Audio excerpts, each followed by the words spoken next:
How to find and sync contacts on Instagram. Let's get started. Launch your Instagram app. You'll land to the home page. Now, click on the profile icon given at the bottom right corner. Once you're in the profile page, click on three bars given at the top right.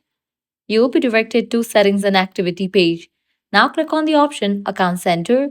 Head over to the option Your Information and Permissions. Now click on the option Upload Contacts. Enable for this option Connect Contacts. Once you do that, you can hit back. Now click on the option of Following and then scroll all the way down. At the very bottom, you'll find the option of Find People to Follow. Click on it. Now here you're going to find the list of the Instagram users that are in your contacts. So this way you are able to find and sync contacts on Instagram.